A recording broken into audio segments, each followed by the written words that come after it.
Deməli, İbn Qayyim rahimehullah deyir ki, qaydaya keçirik. Deyir ki, başda olan gözlər var. Başda olan gözlər. Diqqət olaq. Bir də qəlbdə olan gözlər var. Başda olan gözlər 2 dənə düzdür. Bir də qəlbin gözü var, bəsirət gözü. Buna da keçməmişdən öncə biraz da məsələni genişləndirək. Əksəriyyətimizin, əksər müsəlmanların şikayət etdiyi nə olur həmişə? Quran əzbərləyə bilmirəm, düzdür. Ərəb dili öyrənə bilmirəm. Hər hansı bir kitaba başlayır, hansı qalır. Nəsə alınmır, subhanallah. Cəhd edirəm, alınmır. Yəni, gecəmi gündüzümə, gündüzümü gecəmə, amma doğrudan da gecəsini gündüzünə qatsaydı anlardı. Dildə də desə alınmırdı, düzdür. Nəyə görə? Səbəb nədir?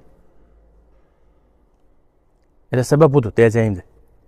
İbn Qayyim rahimehullah deyir ki, başda olan gözlərlə edilən günahlara görə qəlbin gözünü bağlayırsan, deyir, subhanallah. Qəlbdə o bəsirət gözü var, oranı bağlamırsan, subhanallah. Sən demə, 10 il bundan öncə baxmısan haramlara, özür istəyirəm ağsaqqallardan, baxmısan naməhrəm qadınlara, hansı ki Allah sənə haram edib onları, elə o vaxtdan bağlanıb, subhanallah. Sən elə belə davam edirsin. İmkan düşdüzə baxırsan. Fürsət axtarsan ki, baxarsan, Allah qorusun. Nəsəllallahu sələmətə və lafiyə.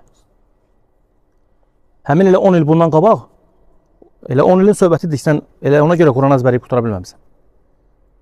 Elə ona görə müvəffəq ola bilmirsən. O qəlbdə olan bəsirət gözünü eləmsən, bağlamırsan, subhanallah, günah, başda olan gözlərlə. Rəhmətullah aleyh. Bundan da şiddətlisi biz nədir? Bəzən olur ki, insan günah edir, ona bəyan olunur ki, bu haram da olmaz, icazəli deyil. Sonra başlayın eləməyə, ona xəbər olunur ki, tövbə elə Allaha, dön Allaha. Tövbə edir dili ilə, qəlbi ilə tövbə eləmir, subhanallah. İstəmir ki, bu günahdan əl çəksin. Sizcə bu qəbul olunlar mı? Olmaz, subhanallah. Sən Allaha dua et ki, Allahım, qəlbimlə bu əmələ ikrah edim. Bu əməli sevə-sevə etməyim, subhanallah. Bəzən görürsən ki, insan günaha meyilli olur, ona bir xatırlatmalar olur, çəkilir bir müddətlik. Amma sonradan nə eləyir? Fürsət düşən kimi Allah qorusun eləyir. İbn Bəz rahimehullah deyir ki, günahları eləyəndə heç olmasa ikrahla eləyin, subhanallah, sevə-sevə eləməyin. Sevə-sevə eləməyin. Ona görə qəlb nədir? Qəlbi müalicə etmək lazımdır ki, o günahlardan Allaha dönsün, subhanahu wa ta'ala. İkrahla. Allahım, sən görürsən ki, mən bu günah eləmək istəmirəm.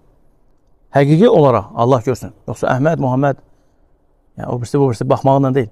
Sən ola bilsin ki, insanların içində deyərsin. Lakin Rəbbinin baxdığı yer var.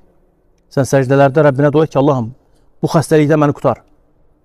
Həqiqətən bu elə bir xəstəlik ki, subhanallah. Gözlərinlə məhv eləmişsən qəlb, bəsirət gözünü, bura bağlıdır, subhanallah. Sonradan da Allah qorusun, nəsəllallahu sələmə. Nə haqqı batildən, nə batil haqqdan ayırt edilə bilmirsən. Ən müsibəti də nədir? Ən müsibəti. Allahın kitabı yerləşə bilməyən yer mütləqdir ki, ora şübhələr yerləşəcək bir günlər.